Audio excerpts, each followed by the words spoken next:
Next example मैंने यहां पर लिया है और हमें बताना है कि ये एरोमेटिक है या नॉन एरोमेटिक या एंटी एरोमेटिक। सीक्वेंस आपको मालूम है। सबसे पहले बच्चों बताइए किस तरह का कंपाउंड है।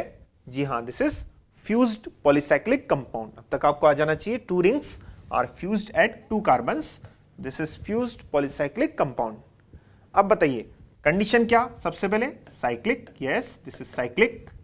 प्लेनर है, यस ऑल आर sp2। ये आपको पता है, अगर डबल बॉन्डेड कार्बन है तो all are sp2 carbons. So this is planar. देखिए क्लियर है आपको, all are sp2, so this is planar also. दूसरी कंडीशन भी फुलफिल हो गई है। अब बताइए क्या कंप्लीट कॉन्जुगेशन है। यस मैंने आपको बताया फ्यूज्ड पॉलीसाइक्लिक में आपको क्या करना है, पेरिफेरल रेजोनेंस। तो देखिए अगर आप यहां से चलते हैं इस पूरी रिंग में, इस तरह से क्या हो जाएगा, कंप्लीट कॉन्जुगेशन। कैसे, double single double single double single double single double, complete conjugation present है, peripheral resonance. So complete conjugation भी है। अब बच्चों क्या देखेंगे आप, पाई इलेक्ट्रॉन्स। बताइए इसमें कितने पाई इलेक्ट्रॉन्स हैं। 1 2 3 4 pi bonds, that is 8 pi electrons. और अगर ऐसा है तो this compound is anti aromatic. आपको मालूम है 8 पाई इलेक्ट्रॉन्स अगर आ गए तो वो फॉरेन पाई इलेक्ट्रॉन को फॉलो कर रहा है और ये एंटी एरोमेटिक कंपाउंड माना जाएगा। क्लियर है। अब इसी कंपाउंड में कंफ्यूजन कब होता है, जब अगर मैं इसकी स्ट्रक्चर इस तरह से बना दूं और अब पूछा जाए कि ये कंपाउंड क्या है, तो बच्चों यहां पर कंफ्यूजन के चांसेस ज्यादा होते हैं, क्योंकि ये पता नहीं लगता कि आप इसको एरोमेटिक माने या एंटी एरोमेटिक माने। और ये एक स्पेशल केस है, आप इसको बस याद रखें, आपको ज्यादा उसमें नहीं जाना है। बताएं अगर ऐसा कोई कंपाउंड मिल जाए तो आपको करना क्या है, आप जस्ट इसकी एक आरएस बनाकर चेक कर लें। अगर मैं इसकी आरएस बनाता हूं किस तरह से, ये पाई पाई कॉन्जुगेशन है, डबल इधर गया और ये डबल इधर गया। ओके, तो बताइए क्या हो जाएगा, यहां सिग्मा हो जाएगा, ये रहा सिग्मा, यहां डबल, देखिए डबल, यहां सिंगल और यहां डबल। इसका मतलब ये दोनों एक दूसरे की क्या है, रेजोनेटिंग स्ट्रक्चर। बच्चों क्लियर है आपको। देखिए जब आप इस तरह से रेजोनेंस कराएंगे तो यही आपको कंपाउंड मिल जाएगा, और ये कंपाउंड क्या था, एंटी एरोमेटिक। क्लियर है।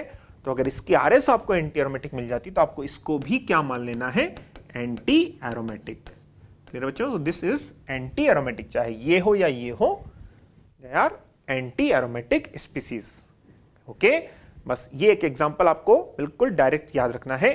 अब बताएं अगर मैं एक और एग्जांपल की बात यहां पर करता हूं, बताइए इस कंपाउंड को क्या बोलें। अब कुछ स्टूडेंट्स इसको देखते ही बोलते हैं सर यहां पर तो sp3 कार्बन आ गया है, और sp3 तो आपने बोला है कंप्लीट कॉन्जुगेशन नहीं है। ओके, तो क्या यहां पर भी ऐसा करना है, नो। बच्चों ध्यान दें, कई लोग इसको नॉन एरोमेटिक बोल देते हैं क्योंकि sp3 कार्बन आ गया है। अगर ऐसा केस हो कि एक भी रिंग अगर एरोमेटिक हो जाए, because this is not completely conjugated, ध्यान से देखें, ये कंप्लीटली कॉन्जुगेटेड नहीं, ये वाली रिंग, लेकिन क्या ये है, यस। तो अगर एक रिंग भी कंप्लीटली कॉन्जुगेटेड हो और दूसरी रिंग में कंप्लीट कॉन्जुगेशन ना हो, तब भी आपको क्या करना है, एक रिंग में जिसमें कंप्लीट कॉन्जुगेशन है, एरोमेटिसिटी अगर है, तो कंपाउंड इज एरोमेटिक। तो इसको आप कंसीडर नहीं करेंगे, आप केवल इस रिंग को देखकर बताइए 2 4 6 complete conjugation, and this compound is, बताइए क्या हो जाएगा, ये this complete compound is aromatic compound। इस कंपाउंड को आपको क्या मानना है, एरोमेटिक कंपाउंड। और अगर एक बहुत सिंपल वर्ड्स में बोलूं, अगर एक एरोमेटिक एंड एक नॉन एरोमेटिक रिंग फ्यूज्ड है तो आपको कंपाउंड को क्या कंसीडर करना है, एरोमेटिक कंसीडर करना है। क्लियर है। इस केस में आपको केवल एक रिंग में, सपोज ये पाई बॉन्ड भी नहीं होता, तब आप क्या मानते, तब भी आप कंपाउंड को क्या मानते, एरोमेटिक कंपाउंड। ओके, क्लियर है बच्चों, आगे बढ़े। चलिए, तो ये दोनों केसेस याद रखें आप। नेक्स्ट हम आगे बढ़ते हैं अगले एग्जांपल पर। यहां मैंने एक बाइफिनाइल कंपाउंड बनाया है। बाइफिनाइल का मीनिंग जिसमें 2 फिनाइल रिंग्स प्रेजेंट हो।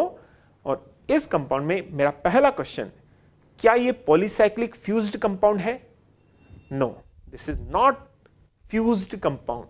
फ्यूज्ड का मीनिंग मैंने आपको क्या बताया था, जहां पर 2 और मोर रिंग्स 2 कार्बन पर फ्यूज हो। लेकिन क्या ये रिंग फ्यूज हो रही है, नो, ये 2 कार्बन पर फ्यूज नहीं हो रही है। This is not polycyclic fused compound. और अगर फ्यूज नहीं है तो आपको क्या करना है, आपको दोनों रिंग में अलग अलग चेक करना पड़ेगा, आपको यहां पर पेरिफेरल रेजोनेंस नहीं करना है। बच्चों बताइए, दिस रिंग बेंजीन, और आप जानते हैं benzene is aromatic, this is also aromatic, 6 pi electron delocalize, 6 pi electron delocalize, then compound is aromatic compound. इस कंपाउंड को आप क्या बोलेंगे, aromatic compound. So bicyclic is aromatic compound. Okay, next बताएं, इस कंपाउंड की बात करनी है, बताएं क्या ये एरोमेटिक है या एंटी एरोमेटिक है। अगर आप बहुत जल्दबाजी में करेंगे तो आप बोलेंगे sir 2 and 2 4 pi electron, this should be anti aromatic, लेकिन ऐसा नहीं है। बच्चों जब हम बात करते हैं तो हम रिंग में पाई इलेक्ट्रॉन की बात करते हैं। अब बताइए क्या इसमें रेजोनेंस है? जी हां, इसमें रेजोनेंस है। क्या आप इसकी आरएस या रेजोनेटिंग स्ट्रक्चर ड्रॉ कर सकते हैं? यस। बताइए कैसे ड्रॉ करते हैं? इसमें कॉन्जुगेशन कौन सा है? पाई पाई कॉन्जुगेशन। बच्चों किधर से किधर है? Oxygen is more electronegative. आपको मालूम है जब पाई पाई कॉन्जुगेशन होता है तो लेस ईएन से मोर ईएन की तरफ होता है। तो बताइए ये पाई बॉन्ड ओ की तरफ जाएगा, ओ पर कौन सा चार्ज? नेगेटिव, इस सी पर पॉजिटिव, तो ये पाई बॉन्ड इधर चला जाएगा। बताइए इसकी अगर मैं आरएस बनाना चाहूं तो क्या बन जाएगी?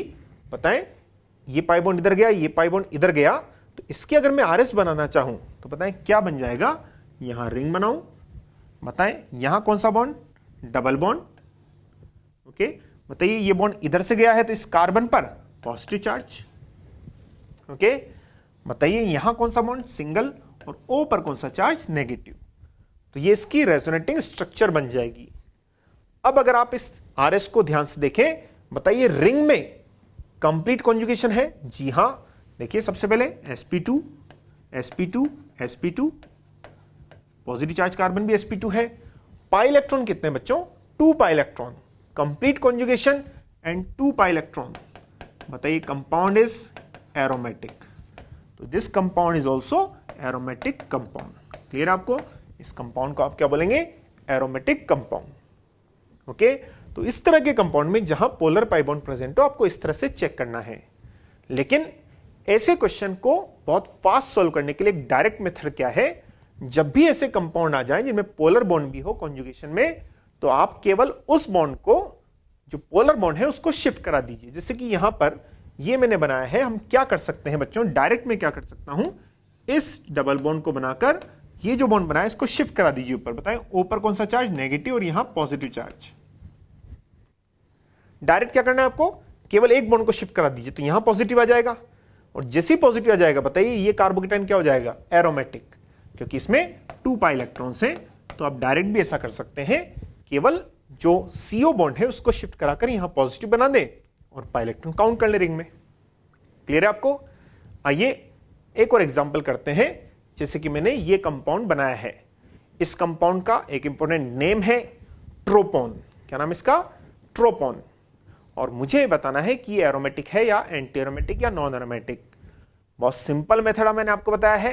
करना क्या है, जब भी पोलर बॉन्ड हो आप इस पाई बॉन्ड को ऊपर शिफ्ट करा दीजिए। क्लियर है बच्चों? जैसे मैंने ऊपर शिफ्ट कराया, बताइए इस कार्बन पर कौन सा चार्ज आया?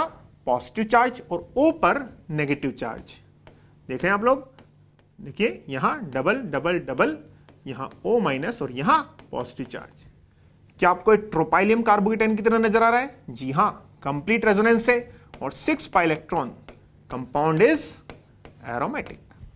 देखिए आपको रिंग में पाई इलेक्ट्रॉन काउंट करने 2 4 6, और कंप्लीट कॉन्जुगेशन है, pi bond positive charge, compound is aromatic, क्योंकि 6 पाई इलेक्ट्रॉन डीलोकलाइज्ड यहां पर है। कर लेंगे, आगे बढ़े। एक और एग्जांपल मैंने लिया है यहां पर, और इस कंपाउंड का नाम क्या है? ट्रोपोलोन। ये दोनों इंपॉर्टेंट नेम्स हैं, याद रखें, ट्रोपोन, ट्रोपोलोन। और इन दोनों में केवल एक डिफरेंस है, ट्रोपोलोन में यहां इस कार्बन पर OH ग्रुप भी होता है। ध्यान दें, ट्रोपोलोन में इस सेकंड कार्बन पर OH ग्रुप भी होता है, जबकि यहां पर ये OH नहीं है। केवल एक डिफरेंस है। अब बताइए इस कंपाउंड का क्या नेचर होगा, एरोमेटिक या एंटी एरोमेटिक? मेथड बिल्कुल वही है। जब आप ये पाई बॉन्ड शिफ्ट कराएंगे, इस कार्बन पर पॉजिटिव चार्ज, और जैसे यहां पॉजिटिव आएगा, अगेन बेटे 6 पाई इलेक्ट्रॉन डीलोकलाइज है, कंपाउंड इज एरोमेटिक। कर सकते हैं आप? ये पाई बॉन्ड गया, यहां पॉजिटिव आया, और रिंग में complete conjugation 6 pi electron, again this is aromatic compound. Okay, this is tropone and this is tropolone. चले आगे बढ़ते हैं। यहां एक और कंपाउंड मैंने बनाया है। इस कंपाउंड को देखें बच्चों, और मुझे इसको बताना है ये एरोमेटिक है या एंटी एरोमेटिक या नॉन एरोमेटिक। अब ऐसे कंपाउंड में किस तरह का कंपाउंड है, एक रिंग और डबल बॉन्ड से दोनों रिंग्स जुड़ी हुई हैं। बच्चों ऐसे कंपाउंड में करने का तरीका क्या है, ये जो बीच वाला डबल बॉन्ड है, हाँ एक बात और बताइए, क्या ये कंप्लीटली कॉन्जुगेटेड सिस्टम है? यस, देखिए double single double single double single double single double, इन दोनों रिंग में बीच में डबल बॉन्ड है और ये डबल बॉन्ड कंप्लीट कॉन्जुगेशन में पार्टिसिपेट कर रहा है। जब भी ऐसे कंपाउंड आ जाएं, आपको करना क्या है, आप इस बीच वाले बॉन्ड को किसी भी एक तरफ शिफ्ट करा दीजिए। क्या करें? बीच वाले डबल बॉन्ड को किसी एक रिंग की तरफ शिफ्ट करा दें। और शिफ्ट ये बॉन्ड किधर होगा? जिधर शिफ्ट होने पर स्टेबिलिटी ज्यादा आएगी। ध्यान से सुने, ये बॉन्ड किस तरफ शिफ्ट होगा? जहां शिफ्ट होने पर स्टेबिलिटी ज्यादा आएगी। क्लियर है? अब बताएं, अगर ये बॉन्ड, ध्यान से सुने, अगर ये बॉन्ड नीचे शिफ्ट हो जाता, सुने बेटे, तो बताइए यहां कौन सा चार्ज नेगेटिव और यहां पॉजिटिव। कब? जब ये नीचे शिफ्ट हो जाता, यहां पॉजिटिव आता और ये रिंग एंटी एरोमेटिक हो जाती। क्या कोई कंपाउंड एंटी एरोमेटिक बनना चाहेगा? नो, एंटी एरोमेटिक तो लीस्ट स्टेबल होता है। तो अगर ये बॉन्ड ऊपर शिफ्ट हो जाता, ध्यान दें, तो क्या होता? जी हां, इस कार्बन पर नेगेटिव आता, यहां सिंगल और यहां पॉजिटिव आता। अब जैसे यहां नेगेटिव आता और यहां पॉजिटिव आता, यहां सिंगल, तो बच्चों ये रिंग भी एरोमेटिक और ये रिंग भी एरोमेटिक हो जाती। मीनिंग क्या है? आपको पाई बॉन्ड उधर शिफ्ट करना है जहां पर रिंग्स के एरोमेटिक होने के चांसेस ज्यादा हों। देखिए मैंने यहां पर ये बनाया है किस तरह से, जब ये बॉन्ड इधर गया तो यहां पर नेगेटिव आया, ये मैंने बना दिया, यहां पॉजिटिव आया, ये बन गया है। बताइए अब इसको देखें आप, अगेन आपको पता है यहां पर 2 4 6 कितने पाई इलेक्ट्रॉन है? 6 pi electron. This is aromatic, complete conjugation and 6 pi electron aromatic. और बताएं इसमें बच्चों कंप्लीट कॉन्जुगेशन है, डबल सिंगल पॉजिटिव, रिंग में कंप्लीट कॉन्जुगेशन है, और पाई इलेक्ट्रॉन कितने हैं? 2। तो यहां पर 6 पाई, यहां पर 2 पाई, तो ये भी एरोमेटिक और ये भी aromatic. Then this compound is, अगर इस कंपाउंड की बात की जाए तो आप इसको क्या बोलेंगे बच्चों? Aromatic compound. क्लियर है? तो अगर ऐसे कंपाउंड आ जाए तो पाई बॉन्ड को आपको शिफ्ट करा देना है। किधर कराएंगे? जिस साइड में शिफ्ट करने पर रिंग्स में एरोमेटिसिटी आ जाएगी। इसलिए मैंने इसको नीचे शिफ्ट नहीं कराया, क्योंकि नीचे करते तो एंटी एरोमेटिक दोनों रिंग हो जाती। क्लियर है? डियर स्टूडेंट्स, हमने एरोमेटिसिटी के बारे में काफी पढ़ लिया है और अब हम आसानी से पहचान सकते हैं कि कौन सा कंपाउंड और स्पीसीज एरोमेटिक है, कौन सा एंटी एरोमेटिक है एंड कौन सा नॉन एरोमेटिक है। और स्टेबिलिटी ऑर्डर बहुत इंपॉर्टेंट, सबसे ज्यादा एरोमेटिक, उसके बाद नॉन एरोमेटिक और सबसे कम एंटी एरोमेटिक, जो रूम टेम्परेचर पर एग्जिस्ट नहीं करते हैं।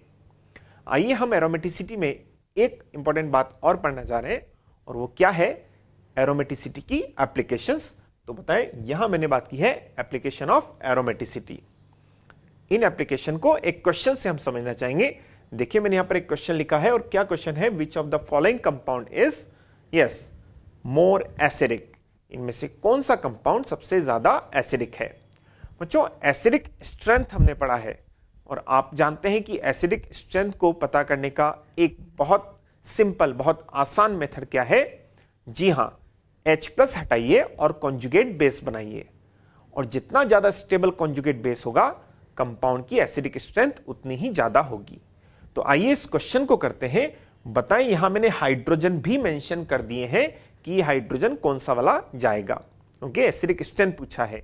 हाँ, यह भी हो सकता था कि आपको यहां हाइड्रोजन मेंशन ही नहीं किया जाता, लेकिन तब भी जो ये हाइड्रोजन बनाया है मैंने स्पेशली 1 और 2 में, तो वहां पर से ही हाइड्रोजन जाएंगे, बिकॉज ये sp3 कार्बन वाले हाइड्रोजन हैं, जबकि बाकी ये दोनों कार्बन क्या है? sp2 कार्बन है। तो ये दोनों हाइड्रोजन ज्यादा आसानी से जाएंगे। अब इनमें से अगर हम हाइड्रोजन हटाते हैं, आइए देखते हैं इनके कॉन्जुगेट बेस क्या क्या बनते हैं। बताएं, फर्स्ट में से आप कैसे चेक करते हैं एसिडिक स्ट्रेंथ? जी हां, H+ हटाइए। जब H+ जाएगा, दैट इज इलेक्ट्रॉन लेकर जाएगा या देकर जाएगा। तो बताइए इस कार्बन पर कौन सा चार्ज? Negative charge. तो कॉन्जुगेट बेस इस तरह से देखें, यहां डबल बॉन्ड और इस कार्बन पर नेगेटिव। क्लियर है आपको? अब आइए इस पर, जब ये H जाएगा तो इलेक्ट्रॉन देकर जाएगा, तो H प्लस बाहर गया और इसका कॉन्जुगेट बेस क्या बना बच्चों? देखें, एक ring, double double and negative. And similarly third में जब H प्लस जाएगा इलेक्ट्रॉन देकर, तो बताएं क्या हो जाएगा? इसका कॉन्जुगेट बेस इस तरह से ये एनायन बन जाएगा। तो ये तीनों कॉन्जुगेट बेस बन गए और अब हमें क्या करना है? इनकी स्टेबिलिटी को कंपेयर करना है। बहुत इजी है, आप एरोमेटिसिटी पढ़ चुके हैं, तो जब भी साइक्लिक कंपाउंड इस तरह से आएंगे आपके माइंड में एरोमेटिसिटी कहीं ना कहीं आनी चाहिए। बताएं, अगर फर्स्ट को देखें ध्यान से बच्चों, क्या आप जानते हैं ये किस तरह की स्पीसीज है? जी हां, दिस इज एंटी एरोमेटिक। बच्चों क्या रीजन है why this is anti aromatic? Because यहां पर कंप्लीट कॉन्जुगेशन है, cyclic planar and 4 pi electron. देखिए यहां 2, यहां 2, 4 पाई इलेक्ट्रॉन, और आप जानते हैं ये क्या होता है? Anti aromatic. सेकंड की अगर बात करूं, this is cyclopentadienyl anion, जानते हैं आप? और बताएं इसमें कंप्लीट कॉन्जुगेशन है, 6 पाई इलेक्ट्रॉन है, that is this anion is aromatic. Yes. और अगर थर्ड की बात करें, यहां तो कंप्लीट कॉन्जुगेशन ही नहीं है, this is non aromatic.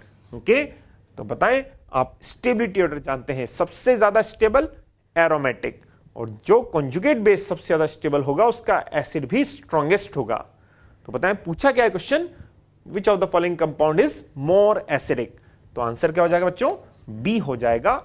B compound more acidic हो जाएगा, उसकी एसिडिक स्ट्रेंथ सबसे ज्यादा हो जाएगी।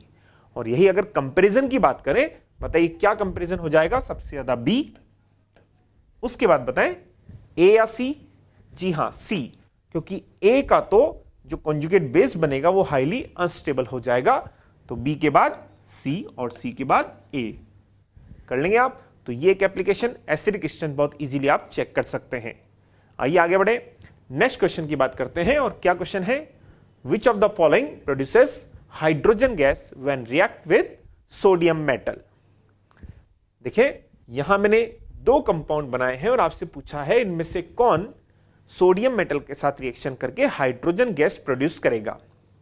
बच्चों ये भी एक तरह से एसिडिक स्ट्रेंथ का ही क्वेश्चन है। उसका रीजन आइए देखते हैं। आप जानते हैं सोडियम की टेंडेंसी क्या होती है? जी हां, इलेक्ट्रॉन लूज करने की, और ये Na+ में आ जाएगा एक इलेक्ट्रॉन लूज करके। क्लियर है? ओके, अब बताएं सोडियम की टेंडेंसी इलेक्ट्रॉन लूज करने की होती है, और ये जो सोडियम होता है वो उस कंपाउंड्स के साथ रिएक्शन कर सकता है जिसमें एसिडिक हाइड्रोजन हो। ध्यान से सुने, ऐसा कंपाउंड जिनमें एसिडिक हाइड्रोजन हो सोडियम इजीली रिएक्ट करता है। बच्चों अगर हम इन दोनों में से बात करें तो बताएं क्या होगा? सबसे पहले सोडियम ने क्या दिया? इलेक्ट्रॉन। अगर इन दोनों में से किसी से भी H+ निकलता है, ओके, तो क्या होगा? H+ इलेक्ट्रॉन लेकर किस में कन्वर्ट हो जाएगा? जी हां, हाइड्रोजन गैस में कन्वर्ट हो जाएगा। ओके, तो इस तरह से सोडियम हाइड्रोजन गैस प्रोड्यूस कर सकता है। लेकिन क्वेश्चन क्या है? ये H+ कहां से आने वाला है, इससे या इससे? तो इसके पहले जो आपने क्वेश्चन किया ये ऑलमोस्ट सेम क्वेश्चन है। बताएं, this is a question of acidic strength. जो ज्यादा स्ट्रॉन्गर एसिड होगा उससे H+ जल्दी आएगा और वो सोडियम के साथ रिएक्शन करेगा। तो बताएं कैसे पता लगाएंगे? अगर ये H+ देता है, मेथड वही है बच्चों, बताएं इसका कॉन्जुगेट बेस क्या बन जाएगा? Anti aromatic. हमने पढ़ा है क्या बन जाएगा? Anti aromatic. क्या ये बनना चाहेगा? नो, बिकॉज एंटी एरोमेटिक तो हाईली अनस्टेबल होते हैं। लेकिन अगर इसमें से H निकला, H+ निकला, बताएं क्या हो जाएगा? यस, बताएं यहां से H जाएगा इलेक्ट्रॉन देकर, और इस तरह से अगेन बच्चों ये क्या बन जाएगा? एरोमेटिक। क्लियर है आपको? बताइए कौन सा इनमें से मोर स्टेबल है? सेकंड। और अगर सेकंड का कॉन्जुगेट बेस मोर स्टेबल है तो this is more acidic. Clear है बच्चों? और इसीलिए बताइए इन दोनों में से कौन सोडियम के साथ हाइड्रोजन फ्री करेगा? जी हां, सेकंड। क्लियर? जो ज्यादा एसिडिक होगा वो सोडियम के साथ फास्ट रिएक्शन करके हाइड्रोजन देगा। फर्स्ट तो देगा ही नहीं, बिकॉज इसका कॉन्जुगेट बेस एंटी एरोमेटिक हो जाएगा। ओके, आगे बढ़े, चलिए नेक्स्ट क्वेश्चन करते हैं। बताएं क्या क्वेश्चन है? Which of the following compound gives white precipitate with aqueous silver nitrate AgNO3।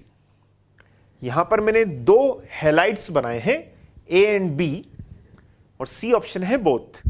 देखें हैलाइड्स, ये भी क्या है, हैलाइड।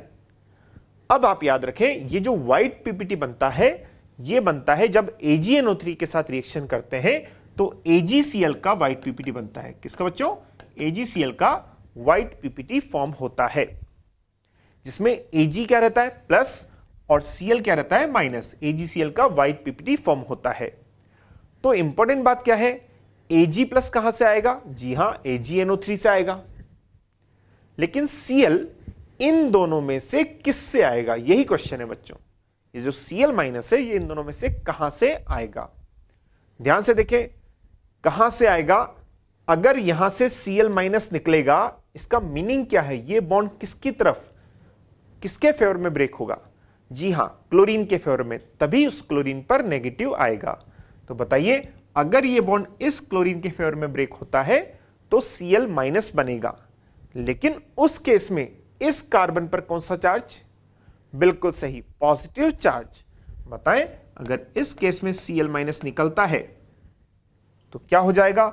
इस कार्बन पर बच्चों पॉजिटिव चार्ज आ जाएगा। देख रहे हैं आप लोग? और ये Cl माइनस किसके साथ? Ag के साथ जाकर AgCl बना लेगा। लेकिन इस केस में क्या होगा? अगर ये Cl माइनस Ag के साथ जाता है, Cl माइनस का मीनिंग क्या है? बॉन्ड इसके फेवर में ब्रेक होगा। तो कार्बन पर कौन सा चार्ज? पॉजिटिव चार्ज, और इससे ये बनेगा। बताएं, इनमें से कौन सा वाला करेक्ट है बच्चों?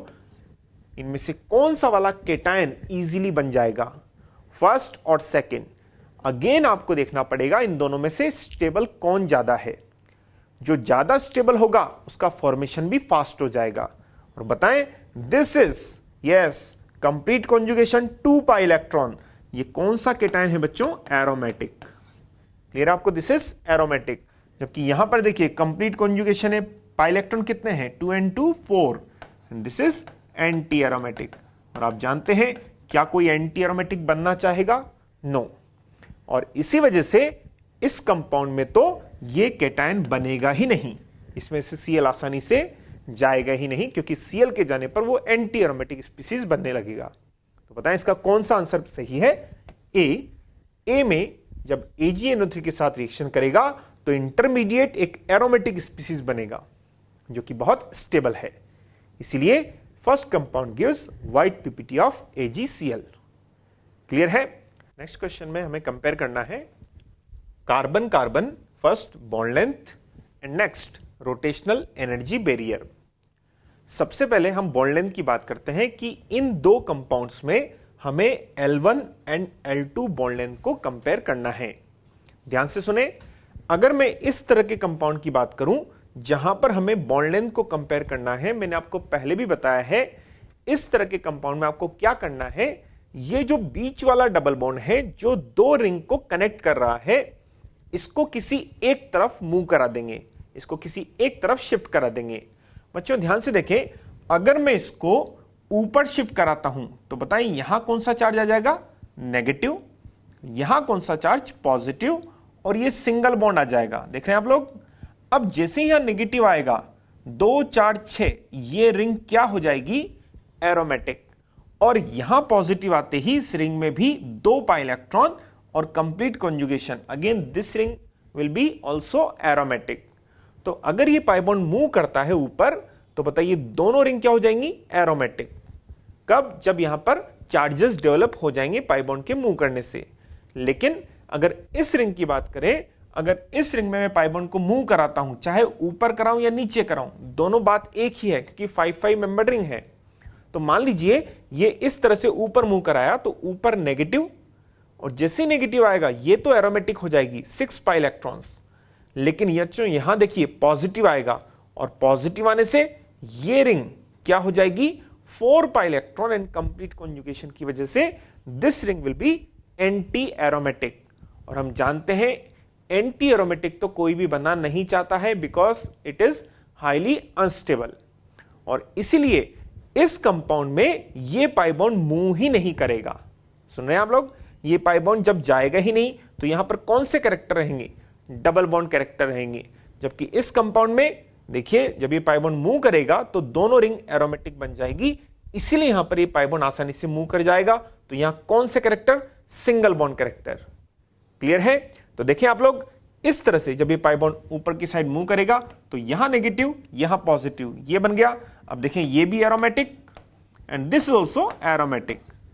तो ये कंपाउंड इस फॉर्म में एग्जिस्ट करता है, that is in form of ionic compound. और बताइए यहां कौन सा बॉन्ड है? Single bond. क्लियर है?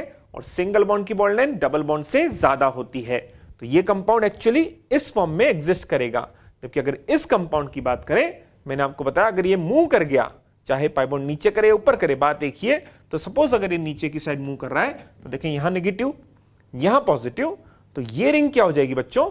This will be anti aromatic which is highly unstable, इसलिए ये आसानी से बनेगा ही नहीं। क्लियर है? तो बताएं, इसमें यहां पर सिंगल बॉन्ड कैरेक्टर रहेंगे इस कंपाउंड में, और इस कंपाउंड में तो डबल बॉन्ड ही रहेगा क्योंकि ये इसमें कन्वर्ट ही नहीं होगा। और बताएं किसकी बॉन्ड लेंथ ज्यादा होती है, सिंगल या डबल? सिंगल बॉन्ड की बॉन्ड लेंथ ज्यादा होती है, इसलिए L1 की बॉन्ड लेंथ ज्यादा हो जाएगी L2 से, because of this single bond character. Clear है बच्चों?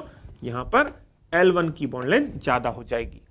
ओके, अब बात करें अगर हम रोटेशनल एनर्जी बैरियर की। बच्चों नाम से ही क्लियर है, rotational energy barrier meaning the energy required to rotate a bond.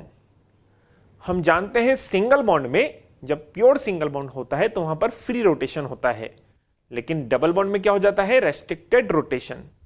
बताइए किसको रोटेट करने में ज्यादा एनर्जी लगेगी? जी हां, डबल बॉन्ड को। तो अब आपको क्लियर होना चाहिए कहां पर बैरियर ज्यादा रहेगा। ये कंपाउंड तो इस फॉर्म में एग्जिस्ट करेगा, दैट इज यहां पर सिंगल बॉन्ड रहेगा। क्लियर है आपको? ये जो L1 है यहां पर कौन सा बॉन्ड रहेगा? Single bond. तो ये तो इजीली मूव कर जाएगा, इजीली रोटेट कर जाएगा, जबकि ये कंपाउंड ये बॉन्ड मूव ही नहीं करेगा क्योंकि ये तो एंटी एरोमेटिक बन जाएगा, और इसीलिए यहां पर डबल बॉन्ड ही रहेगा। बताएं किसको रोटेट करने में ज्यादा एनर्जी रिक्वायर्ड है? जी हां, डबल बॉन्ड को रोटेट करने में मोर एनर्जी रिक्वायर्ड है क्योंकि वहां पर रेस्ट्रिक्टेड रोटेशन होते हैं। और इसीलिए अगर रोटेशनल एनर्जी बैरियर की, ये किसकी है बच्चों? ये बॉन्ड लेंथ का ऑर्डर है, लेकिन अगर रोटेशनल एनर्जी बैरियर शॉर्ट में क्या लिख सकता हूं मैं? REB। तो बताइए REB का ऑर्डर क्या हो जाएगा? बताएं, अगर मैं इन दोनों की बात करूं तो बताइए अगर ये फर्स्ट है और ये सेकंड कंपाउंड है तो सेकंड कंपाउंड का REB ज्यादा हो जाएगा फर्स्ट से। रीजन, यहां पर डबल बॉन्ड ही रहेगा, क्योंकि यहां पर क्या हो जाएगा? Single bond. तो डबल बॉन्ड में रोटेशनल एनर्जी बैरियर ज्यादा हो जाएगा। मीजोमेरिक इफेक्ट बहुत इंपॉर्टेंट वर्ड है। मीजोमेरिक स्टार्टिंग में हमने बात की थी जब हमने इफेक्ट्स पढ़े थे, inductive effect, mesomeric effect, hyper conjugation effect. तो सेकेंड इफेक्ट जो हम पढ़ने जा रहे हैं क्या है? मीजोमेरिक इफेक्ट, या इसी को आप रेजोनेंस इफेक्ट भी बोल देते हैं। बच्चों resonance is a broad term, लेकिन कई बार मीजोमेरिक को ही रेजोनेंस मानकर स्टडी की जाती है। कई जगह पर मीजोमेरिक रेजोनेंस से ही रेजोनेंस का ही दूसरा नाम माना जाता है। ठीक है, तो हम शुरू करने जा रहे हैं mesomeric effect or resonance effect. इसको शॉर्ट में M effect, M for mesomeric, and resonance को R इफेक्ट। तो M इफेक्ट और R इफेक्ट भी बोला जाता है। सबसे पहले डेफिनेशन की बात करते हैं। What is the definition of mesomeric effect? देखें, व्हेन एन एटम और group increases electron density in any conjugated system। बच्चों सबसे इंपॉर्टेंट कंडीशन मीजोमेरिक इफेक्ट के लिए conjugated system, that is the condition of resonance। ठीक है, when an atom or group increases electron density in any conjugated system or withdraws electron density from any conjugated system। ये word तो must है M effect के लिए, conjugated system। ठीक है, again repeat करता हूं, व्हेन एनी एटम और ग्रुप, बताएं क्या लिखा है? Increases, that is donating electron density in any conjugated system, or withdraws electron from any conjugated system through resonance, then this effect is known as mesomeric effect or resonance effect, that is M or R effect. इसको हम क्या बोलते हैं? M effect, और बच्चों क्या बोलते हैं? इसका दूसरा नाम R इफेक्ट भी इसको कहा जाता है। क्लियर है? सिंपल मीनिंग क्या है? अगर एक ग्रुप या एटम कॉन्जुगेशन में है तो थ्रू रेजोनेंस वो उस कॉन्जुगेटेड सिस्टम को इलेक्ट्रॉन दे भी सकता है या उस कॉन्जुगेटेड सिस्टम से इलेक्ट्रॉन ले भी सकता है। और अगर ऐसा होता है कि वो कॉन्जुगेटेड सिस्टम को इलेक्ट्रॉन देता है या लेता है तो इस इफेक्ट को क्या बोलते हैं? Mesomeric effect or resonance effect. आइए एग्जांपल से इसको समझते हैं बच्चों। जैसे मैंने यहां पर लिखा, देखिए CH2 डबल बॉन्ड CH, और बच्चों यहां लिखा मैंने OH। ध्यान से देखें, O के पास क्या है? Lone pair. अगर मैं आपसे पूछूं क्या इस सिस्टम में कॉन्जुगेशन है? यस, हमने टाइप ऑफ कॉन्जुगेशन पढ़े हैं। कौन सा कॉन्जुगेशन है? Lone pair pi bond conjugation. Clear है आपको? बताइए, इसमें अगर इलेक्ट्रॉन का फ्लो होता है, मूवमेंट होता है, तो किधर से किधर होगा? जी हां, वो लोन पेयर से पाई बॉन्ड की तरफ होगा। तो बताएं, ये जो OH ग्रुप है वो क्या कर रहा है बच्चों? ये लोन पेयर इधर जाएगा और ये पाई बॉन्ड आगे मूव करेगा। तो OH क्या कर रहा है? इस कॉन्जुगेटेड सिस्टम में इलेक्ट्रॉन डेंसिटी को इंक्रीज कर रहा है। देखिए फिर क्या लिखा मैंने? When any atom or group increases electron density in conjugated system, तो ये OH क्या कर रहा है? इस कॉन्जुगेटेड सिस्टम में इलेक्ट्रॉन डेंसिटी को इंक्रीज कर रहा है क्योंकि इलेक्ट्रॉन डोनेट कर रहा है। तो इस ग्रुप को क्या बोलेंगे हम? Mesomeric group. ओके, इस इफेक्ट को हम क्या बोलेंगे? Mesomeric effect. ओके, सिमिलरली अगर मैं यहां पर ये बनाता हूं, देखें CH2 double bond CH bond, बोलिए CHO, सपोज ऐसे लिखा मैंने। अब बताएं बच्चों, क्या इस सिस्टम में कॉन्जुगेशन है? यस, कौन सा कॉन्जुगेशन? पाई पाई कॉन्जुगेशन। देखिए डबल सिंगल डबल पाई पाई कॉन्जुगेशन है। और अगर मैं आपसे पूछूं इस सिस्टम में रेजोनेंस किधर से किधर हो रहा है? हम जानते हैं लेस EN से मोर EN एटम की तरफ होता है जब पाई पाई कॉन्जुगेशन होता है। तो बताइए, इसमें ऑक्सीजन की EN ज्यादा है तो ये बॉन्ड इधर शिफ्ट होगा और ये बॉन्ड इधर चला जाएगा। अब बताएं, इस पूरे सिस्टम में ये जो CHO ग्रुप है ये कॉन्जुगेटेड सिस्टम से क्या कर रहा है? इलेक्ट्रॉन विड्रॉ कर रहा है। देख रहे हैं आप लोग? CHO group is withdrawing electrons from this conjugated system. तो यहां भी क्या कहा जाएगा इस इफेक्ट को? इस ग्रुप के इफेक्ट को मीजोमेरिक इफेक्ट और R इफेक्ट। क्लियर है? तो मीजोमेरिक इफेक्ट, कॉन्जुगेशन में कोई ग्रुप अगर इलेक्ट्रॉन देता है या कोई ग्रुप इलेक्ट्रॉन कॉन्जुगेशन से लेता है तो उसको हम M इफेक्ट बोलते हैं। अब इसी बेसिस पर मीजोमेरिक इफेक्ट को फर्दर +M एंड -M में क्लासिफाई किया गया। बच्चों बताएं, यहां अगर मैं देखूं OH क्या कर रहा है? इलेक्ट्रॉन ले रहा है या दे रहा है? जी हां, इलेक्ट्रॉन डोनेट कर रहा है कॉन्जुगेटेड सिस्टम को। और जो ग्रुप या एटम कॉन्जुगेटेड सिस्टम को इलेक्ट्रॉन डोनेट करता है उसको कहा गया +M। क्या कहा गया? जो OH है बच्चों उसको क्या कहा गया? +M, because it is donating electrons to conjugated system. And similarly यहां CHO क्या कर रहा है? इस कॉन्जुगेटेड सिस्टम से इलेक्ट्रॉन ले रहा है। तो जो ग्रुप कॉन्जुगेशन में इलेक्ट्रॉन लेता है, विड्रॉ करता है, उसको हम क्या बोलते हैं? -M group. तो यहां पर CHO क्या हो जाएगा? -M group. जैसे हमने बोला था +I एंड -I, बताएं +I इलेक्ट्रॉन, जी हां, देने वाला, लेकिन वो सिग्मा बॉन्ड के इलेक्ट्रॉन्स को अपने से रिपेल करता था। -I का मतलब इलेक्ट्रॉन लेने वाला। बिल्कुल इसी तरह से +M का मतलब इलेक्ट्रॉन देने वाला, लेकिन यहां कॉन्जुगेशन में इलेक्ट्रॉन देगा। -M का मतलब इलेक्ट्रॉन लेने वाला फ्रॉम कॉन्जुगेटेड सिस्टम। क्लियर है? तो यहां पर मैं बात कर रहा हूं मीजोमेरिक इफेक्ट दो टाइप के बच्चों। कौन कौन से? +M and -M। पहले बात करते हैं +M इफेक्ट की। देखें क्या है? फर्स्ट पॉइंट, एनी एटम और group which increases electron density in conjugate system. यही मैंने आपको बोला कि ऐसा ग्रुप जो कॉन्जुगेटेड सिस्टम में इलेक्ट्रॉन डेंसिटी को बढ़ाएगा। अब वो कैसे बढ़ाएगा? इलेक्ट्रॉन डोनेट करके। ओके, नेक्स्ट, एटम और ग्रुप हैविंग लोन पेयर और negative charge directly attached to conjugate system. बेटे ये बात तो हमने पढ़ ली कि कोई इलेक्ट्रॉन देने वाला ग्रुप जो कॉन्जुगेटेड सिस्टम में इलेक्ट्रॉन डेंसिटी को बढ़ाएगा वो +M है। अब मैं आपसे पूछना चाहता हूं इलेक्ट्रॉन देगा कौन? जिसके पास इलेक्ट्रॉन ज्यादा हो या कम हो? जी हां, जिसके पास इलेक्ट्रॉन ज्यादा हो। और ज्यादा किसको माना जाएगा? जी हां, या तो उस पर नेगेटिव चार्ज हो या उसके पास लोन पेयर हो। तो प्लस एम में जनरली कौन कौन से एग्जाम्पल इंक्लूड होते हैं, कौन कौन से ग्रुप्स प्लस एम शो करते हैं, जिनके पास या तो नेगेटिव चार्ज हो या लोन पेयर हो, लेकिन सबसे इंपॉर्टेंट बात वो कॉन्जुगेशन में किसी से जुड़ा हुआ हो। देखिए क्या लिखा है मैंने, एटम और ग्रुप हैविंग लोन पेयर और नेगेटिव चार्ज डायरेक्टली अटैच्ड। ये बहुत इंपॉर्टेंट लाइन है, देखिए ये बिल्कुल याद रखें आप, directly attached to conjugated system. वो डायरेक्टली अटैच्ड होना चाहिए किससे, जी हां, एक कॉन्जुगेटेड सिस्टम से। और कौन सा आइटम जिस पर या तो नेगेटिव चार्ज हो और लोन पेयर हो, क्योंकि नेगेटिव चार्ज और लोन पेयर वाला ग्रुप इलेक्ट्रॉन रिच माना जाता है, तो इलेक्ट्रॉन डोनेट करेगा। और ऐसे ग्रुप को क्या बोलेंगे, प्लस एम ग्रुप। ओके, देखिए मैंने यहां पर क्या बनाया, एक बेंजीन बनाई है, और बेंजीन पर अगर कोई ग्रुप जी बनाया मैंने बच्चों, उस जी पर क्या या तो लोन पेयर हो या नेगेटिव चार्ज हो, तो दोनों ही कंडीशन में ये जो जी ग्रुप है वो किसका काम करेगा, प्लस एम का काम करेगा। रीजन, ये बेंजीन को जिसके साथ वो कॉन्जुगेशन में है इलेक्ट्रॉन डोनेट करेगा।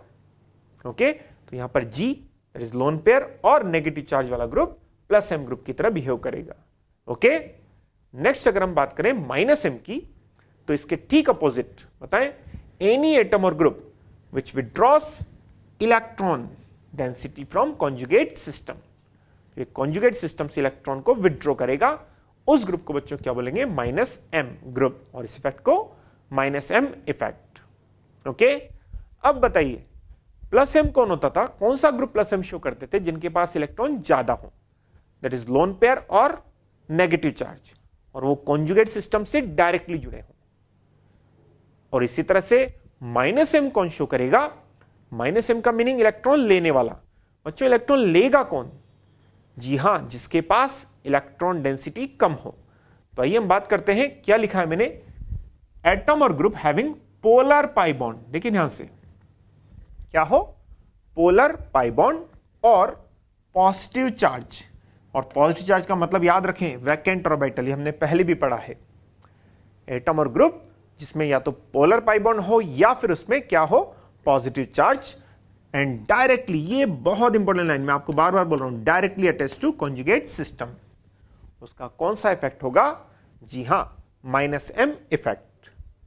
क्लियर, यहां मैंने एग्जांपल लिखा है, देखें फर्स्ट में मैंने क्या बनाया है, बेंजीन बनाई है, और इसके साथ एक ग्रुप जी बनाया है, और इस जी पर कौन सा चार्ज है, पॉजिटिव चार्ज। लेकिन इस पॉजिटिव का मतलब याद रखें बच्चों, क्या बोला मैंने आपको, वैकेंट ऑर्बिटल, याद रखें इसका मतलब है वैकेंट ऑर्बिटल, तभी ये माइनस एम शो करेगा।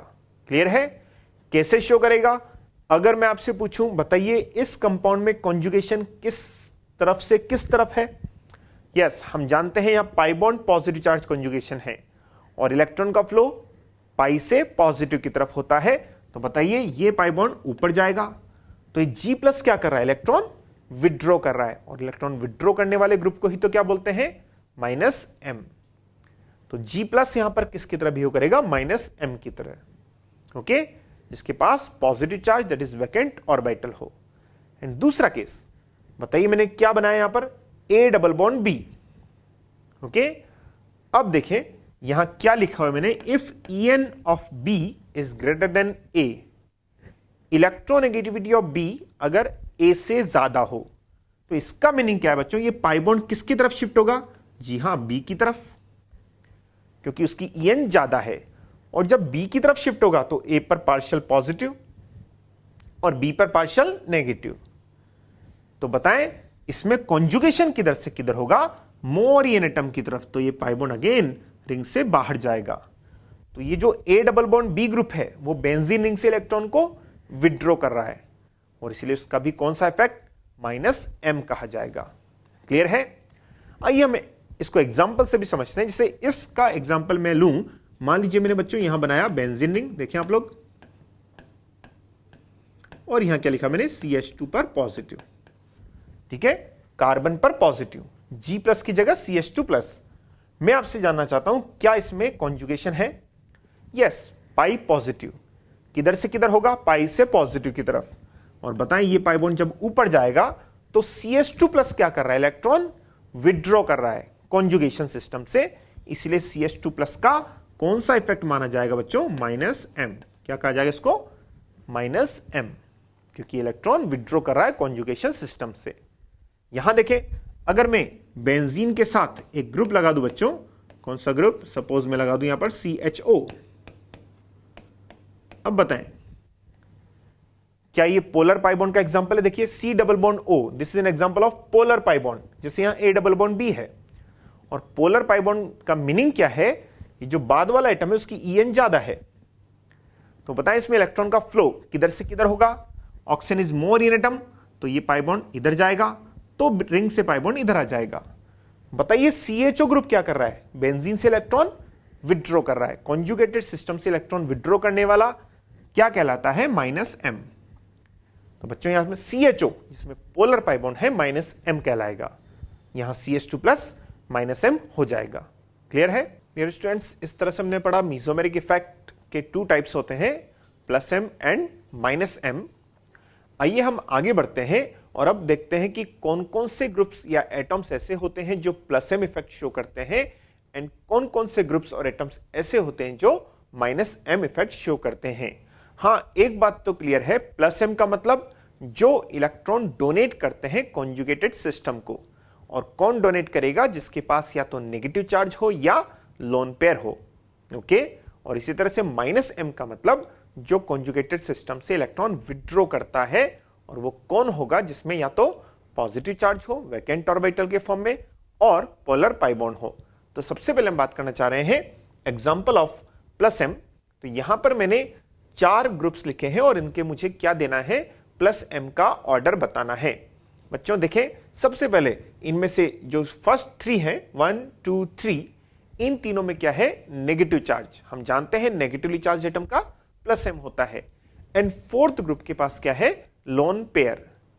और एक बात मैं आपको बार बार रिपीट कर रहा हूं, m इफेक्ट केवल तभी देखना है जब ये ग्रुप्स कॉन्जुगेशन में प्रेजेंट हो। विदाउट कॉन्जुगेशन m इफेक्ट की कोई बात आपको नहीं करनी है। तो हम ये मानकर चल रहे हैं कि ये ग्रुप्स कहां है? कॉन्जुगेशन में।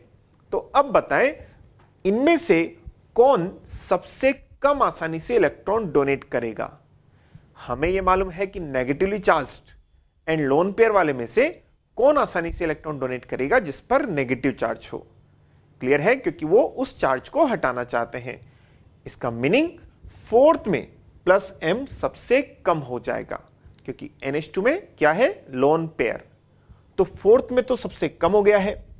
अब बाकी इन तीनों की अगर बात करें तो बहुत इजी हो जाएगा। कार्बन, नाइट्रोजन, ऑक्सीजन, इन तीनों में ही क्या है? Negative charge. और इलेक्ट्रॉन देने की टेंडेंसी और आई इफेक्ट में क्या रिलेशन है? बताइए।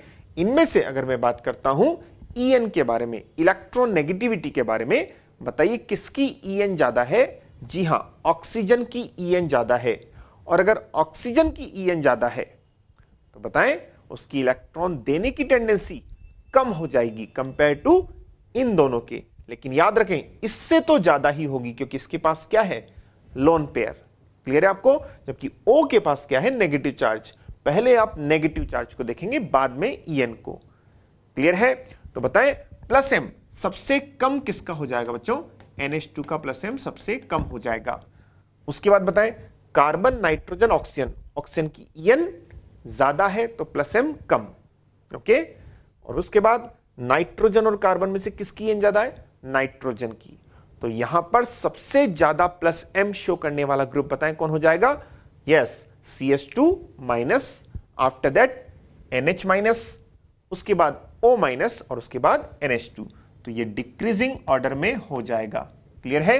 तो पहले आप देखेंगे नेगेटिव चार्ज और उसके बाद En। ओके, आइए नेक्स्ट क्वेश्चन करते हैं।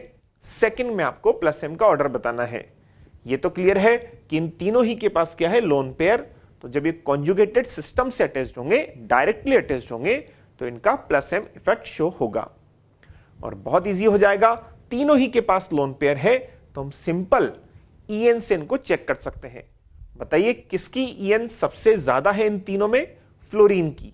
और अगर En ज्यादा है बच्चों, तो बताएं +m की वैल्यू क्या हो जाएगी? कम हो जाएगी। क्लियर है आपको?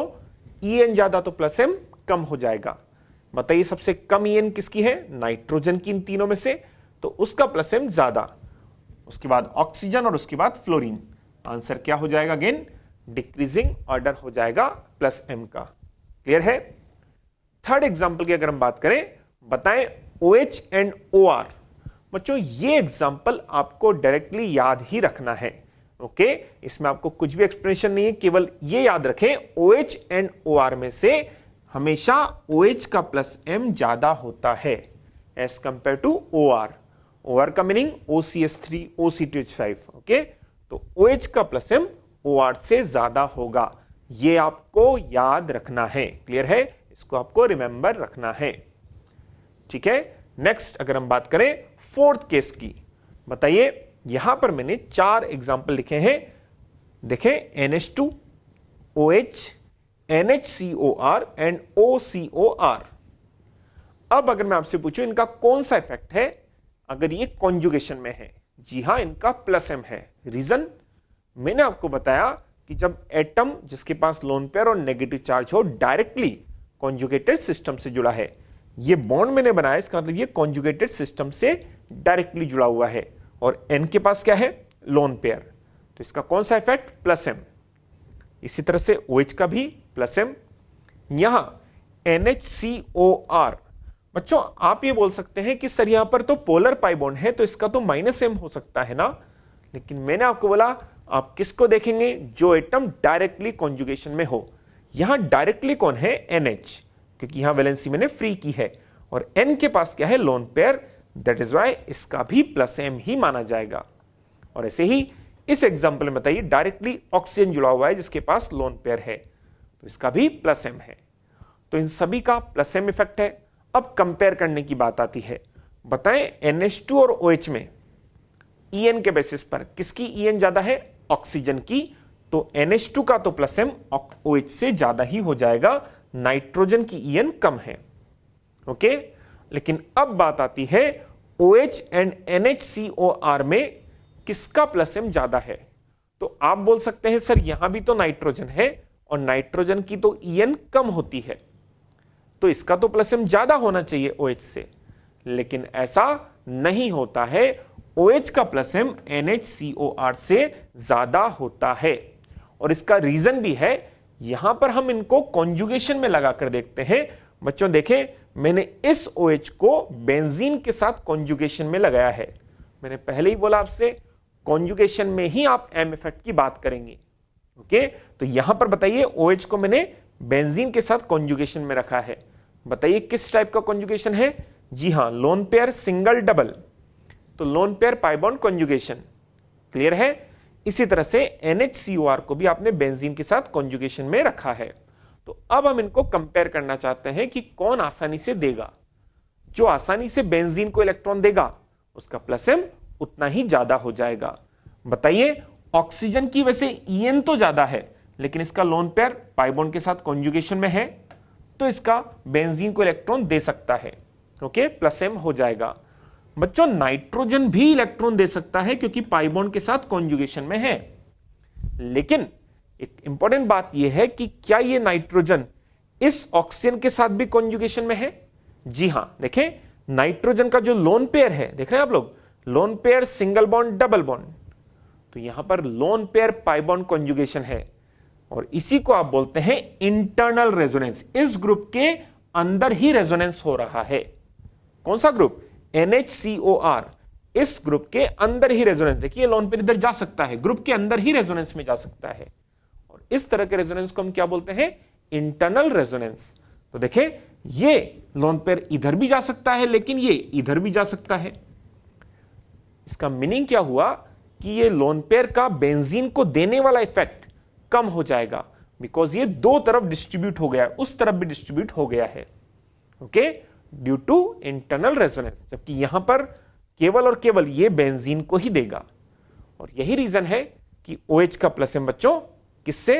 NHCOR से ज्यादा हो जाएगा, due to internal resonance in NHCOR। Okay, तो यहां प्लस एम ज्यादा हो जाएगा। अब बताएं OCOR में भी O के पास लोन पेयर है, लेकिन क्या इसमें भी इंटरनल रेजोनेंस है? जी हां, ऑक्सीजन पर लोन पेयर सिंगल डबल, तो जब ये कॉन्जुगेशन में होगा तो O का लोन पेयर भी इंटरनल रेजोनेंस में जा सकता है, इसलिए उसका कॉन्जुगेटेड सिस्टम को देने वाला इफेक्ट कम हो जाएगा। तो यहां नाइट्रोजन पर लोन पेयर, यहां ऑक्सीजन पर लोन पेयर, तो अब बताइए क्या हो जाएगा, ये ऑर्डर हो जाएगा +m का। क्लियर है? तो इस तरह से देखिए आप इजीली इनको कंपेयर कर सकते हैं। आइए आगे बढ़े बच्चों। नेक्स्ट मैंने क्या लिखा है, कंपेयर -m इफेक्ट ऑर्डर। आपको यहां कुछ एग्जांपल्स लिखे हैं -m वाले। अब आपको ही बताना चाहिए कि +m है या -m है। जैसे कि ये 3 एग्जांपल अगर कॉन्जुगेशन में है, ये आपको याद ही रखना है, -m कब होगा, जब ये कॉन्जुगेशन में होंगे। कौन से एग्जांपल हैं, NO2, CN एंड CHO। बच्चों हमने -I का एक ऑर्डर पढ़ा था और वो ऑर्डर यहां पर बहुत काम आने वाला है। बताइए क्या ऑर्डर था, अगर इन तीनों में -I का ऑर्डर देखें, जी हां NO2 का -I ज्यादा था, उसके बाद CN का और उसके बाद CHO का, याद है आपको। और उसका रीजन मैंने आपको बताया था, ये जो नाइट्रोजन है sp2 नाइट्रोजन और ये sp कार्बन है। क्लियर है आपको? यहां भी पोलर बॉन्ड है, O पर नेगेटिव, यहां पर पॉजिटिव, N पर पार्शियल नेगेटिव, C पर पार्शियल पॉजिटिव और यहां पार्शियल नेगेटिव, C पर पार्शियल पॉजिटिव। इन तीनों में पोलर पाई बॉन्ड प्रेजेंट है और जहां पोलर पाई बॉन्ड होते हैं अगर वो कॉन्जुगेशन में है तो उनका -m इफेक्ट होता है। तो बच्चों यहां पर तीनों का क्या है, -m इफेक्ट। अब अगर इन्हें कंपेयर किया जाए तो -I के बेसिस पर बताएं किसका -I ज्यादा होता है। यस, NO2 का -I ज्यादा होता है, क्योंकि नाइट्रोजन पर जब पॉजिटिव आएगा तो नाइट्रोजन ज्यादा इधर से खींचेगा और वो भी sp2 नाइट्रोजन। इसलिए अगर इनमें बात की जाए, यहां sp कार्बन है, ये कौन सा कार्बन बच्चों, sp2 कार्बन। तो अब बताएं क्या ऑर्डर हो जाएगा, जी हां ये डिक्रीजिंग ऑर्डर हो जाएगा, same as -I order. Clear है? तो ये -m का ऑर्डर हो जाएगा। नेक्स्ट एग्जांपल की अगर हम बात करें, इन चारों ग्रुप्स में हमें क्या देखना है, -m का ऑर्डर। -m क्यों बताइए, इसमें -m के लिए क्या है, जी हां पोलर पाई बॉन्ड। ये पाई बॉन्ड ऑक्सीजन की तरफ शिफ्ट, तो यहां पार्शियल नेगेटिव, यहां पार्शियल पॉजिटिव। ओके, और जैसे ही पॉजिटिव चार्ज आएगा ये इलेक्ट्रॉन लेने की टेंडेंसी रखेगा, दैट इज -m इफेक्ट। इसी तरह से यहां देखें बच्चों, COR बताएं, यहां पार्शियल पॉजिटिव, यहां पार्शियल नेगेटिव। COOH बताएं, पार्शियल पॉजिटिव, पार्शियल नेगेटिव। और CONH2 यहां भी पार्शियल पॉजिटिव, यहां पार्शियल नेगेटिव। क्लियर है? चलिए अब इनको कंपेयर करते हैं। सबसे पहले देखें CHO, COR, COH and CONH2।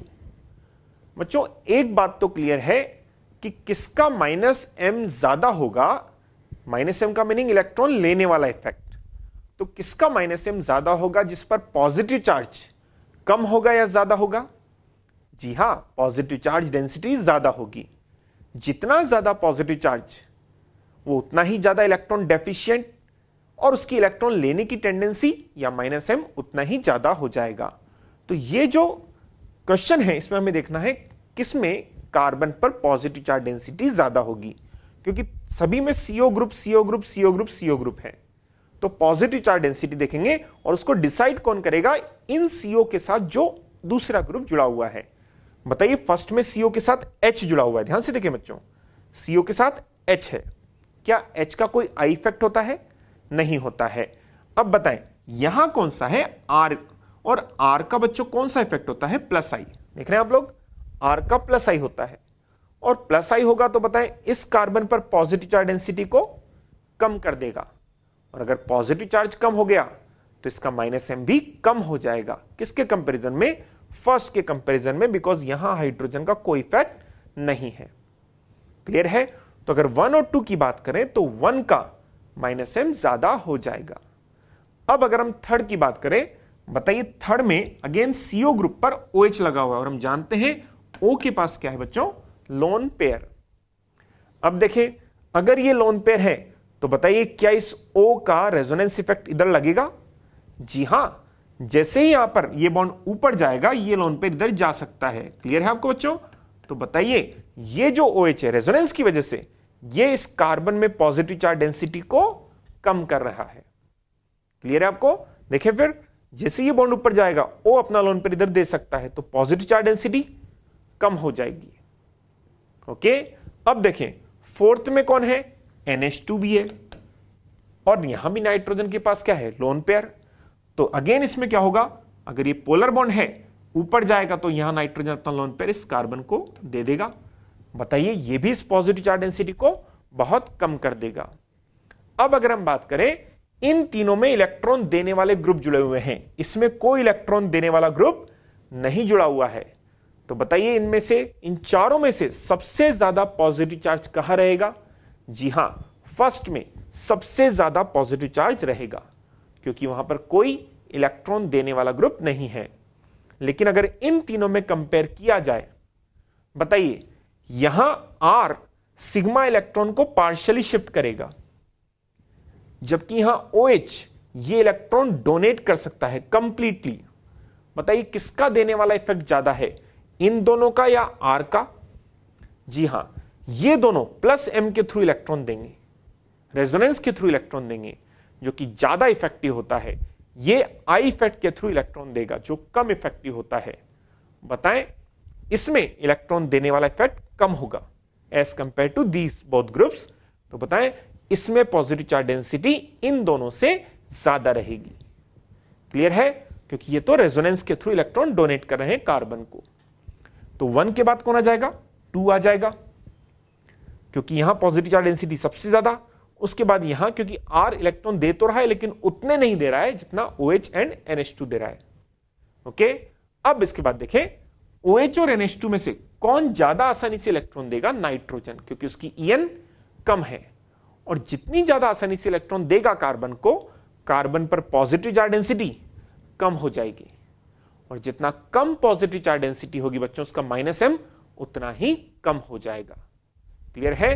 तो बताएं इसमें ऑक्सीजन देगा जो कम आसानी से दे पाएगा, तो यहां पॉजिटिव चार्ज ज्यादा रहेगा as compare to this carbon, और इसीलिए इन दोनों में ये ऑर्डर हो जाएगा। ओके, तो अगर पूछा जाए -M का ऑर्डर तो ये इनमें डिक्रीजिंग ऑर्डर हो जाएगा। ओके, चलिए आगे बढ़ते हैं बच्चों। नेक्स्ट, अब हमने M इफेक्ट और I इफेक्ट पढ़ लिए हैं, उनकी समरी की बात करते हैं। क्या लिखा है मैंने? Summary of M effect and I effect. बताइए सबसे पहले +M की बात की है। +M, एटम और group directly attached to conjugate system has lone pair और नेगेटिव चार्ज। ये हमने पढ़ा है। अगर डायरेक्टली, ये बहुत इंपॉर्टेंट वर्ड है, कैसे जुड़ा होना चाहिए? डायरेक्टली और कॉन्जुगेटेड सिस्टम से, जिसके पास लोन पेयर और नेगेटिव चार्ज हो वो +M इफेक्ट शो करेगा। -M, एटम और group directly attached to conjugated system has polar pi bond or positive charge, that is vacant orbital, तो वो इलेक्ट्रॉन लेने की टेंडेंसी रखेगा और वो -M इफेक्ट शो करेगा। क्लियर है? तो ये +M and -M। Next +I, हमने पढ़ा था +I का मतलब जो इलेक्ट्रॉन को रिलीज करता है, डोनेट करता है, और उनमें अगर हम बात करें सबसे पहले सबसे ज्यादा +I किसका? नेगेटिवली चार्ज का, उसके बाद एल्काइल ग्रुप का, और उसके बाद TDH, tritium, deuterium and hydrogen का। ओके, तो यहां मैंने लिखे हैं नेगेटिवली चार्ज ग्रुप, ये हम पहले भी पढ़ चुके हैं बच्चों। इसमें ये ऑर्डर आपको याद रखना है, रीजन आपको पता है, EN के बेसिस पर। ओके, तो ये, उसके बाद एल्काइल में हमें मालूम है नंबर ऑफ कार्बन पर डिपेंड करता है, जितने ज्यादा कार्बन होंगे उतना ही ज्यादा +I इफेक्ट हो जाएगा, तो एक कार्बन पर बेस्ड, और उसके बाद ट्रिटियम, ड्यूटेरियम एंड हाइड्रोजन। तो ये किसका ऑर्डर? +I का ऑर्डर। उसके बाद -I में हमने बात की थी कि जो कंप्लीट पॉजिटिव चार्ज वाला ग्रुप होगा उसका -I ज्यादा होगा, उसकी इलेक्ट्रॉन विड्रॉ करने की टेंडेंसी ज्यादा होगी।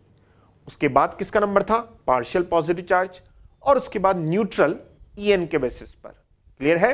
और उसका ऑर्डर हमने कंप्लीट ऑर्डर बच्चों पढ़ लिया है, ये आपको याद रखना है ये पूरा ऑर्डर। तो ये हमने किसके बारे में पढ़ा है अभी तक? Yes, +M, -M, +I and -I,